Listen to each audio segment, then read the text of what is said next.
अस्सलाम वालेकुम दोस्तों की हाल चाल तुसी दे रहे हो देश पंजाब टीवी। मैं तुहाडा मेजबान आसफ। नंबर होंदा 0307 1076 965। यही व्हाट्सएप नंबर इमो नंबर है।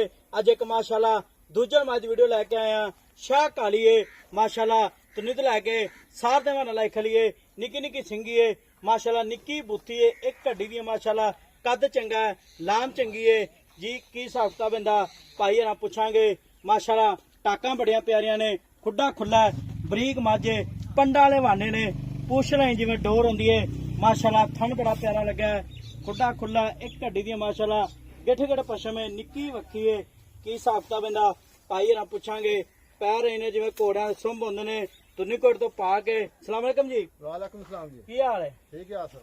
मैं सुना ली अपनी सुई है जी। किन्ने दिहाड़े हो गए? कल सुई है जी। कल सुई है किनवा सुआ सुई है? ये दूसरा सुआ जी। जनमन दूजे ने जनमन दूजा गारंटी नाल गारंटी नाल ठीक हो गया ते चवाचू चंगा निकले जवाब पोला पाना बच्चा सोई जावे छट्टा फुहारा वादा घाटा कोई हर तरह की अपनी पूरी गारंटी बंदा 3 टाइम चोक ले जाए। अच्छा प्योर नीली दी है? प्योर नीली दी है। ठीक हो गया। पहले सुबह कितना का दूध कर दी? 13-14 किलो कर दी रही है पहले सुबह हाँ जी 13-14 किलो कर दी रही है। हाँ जी ठीक हो गया। ये की किना करेगी मेहनत? ऐसी हुक्मना 15-16 किलो दूध करेगी 15-16 किलो दूध करेगी 15-16 किलो करेगी। हाँ जी ठीक होगा। चवापस मार टाइट निकले? जवाब पसमा माशाल्लाह पोला पा बच्चा चोई जावेगी। अच्छा बच्चा चोई जाए। हाँ जी ठीक हो गया। ते थांचे दी गारंटी आप हाँ जी मगर कट्टा है मगर कट्टा है ते कल दी सुई है। कल दी सुई पहला बोला किन्ना के दिता सी? 8 किलो बच्चे ने प्यार कढ़िया जी। पहला बोला पहला बोला 8 किलो कढ़िया बच्चे ने बच्चे जाके हाँ जी सारा सारा जी। ठीक हो गया। बच्चे प्या गए तो हूं किन्ना कर दी पी? हूँ सुबह 5 किलो चोया जी। हाँ सुबह 5 किलो।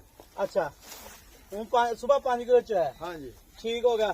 पाकरम मज दूजे ने ठीक हो गया। मुल करना प्यान पता जेडे पैसे लै लेने 4 लाख रुपया किन्ना? 4 लाख रुपया। नहीं 4 लाख ज्यादा। झोटी मेरी बहुत चंगी है यार। शाम दा टाइम है। मुल आप किदा जेड़ा लेना है जी। अच्छा मुल जेड़ा लै लेना हाँ जी, पक्का पक्का। नहीं 4 लाख ज्यादा है। मुंह मंगी मौत नहीं आंदी। मुल जायज कर जी 10,000 घट कर लांगे। किन्ना? 3,90,000 दी दे 3 लाख 90,000 रुपया। 3,90,000 मालक डिमांड है। इंदे विच कोई लाड़ प्यार थोड़ा बहुत कर लांगे जी, बंदा मौके से आवे। मौके ते आवे हाँ जी ते ठीक 21 तो बाद किन्ना का दुध करे? हुक्म ना 15-16 सिर दूध करेगी चोन दा बच्चे ने प्या के। 21 तो बाद हाँ जी मैं नीली दी है असल नीली दी है जी। जू दी मैं माशाल्लाह ते पशम वेला खुड्डा खुला है अच्छा हड्डी एक के पूछ है जिन्हें धागा हुंदा। ठीक हो गया। माशाल्लाह बूथी बड़ी सोहनी है लंबी बूथी है माशा निक्की जी है पैर इन्हें जिवें घोड़ियां सुंभ होंदे ने तुनी तो लैके साध मन लैके कट्टा आ कट्टा आ कट्टा जी नाड़ू नाल है माशाल्लाह आ मारंगा कट्टा शाह काला। नंबर हुंदा 0307 1076 965। यही व्हाट्सएप नंबर इमो नंबर है माशाल्लाह पंडा वाले वाने ने 3,85,000 माल का डिमांड है। मिलांगे अगली वीडियो नाल। पाकिस्तान जिंदाबाद।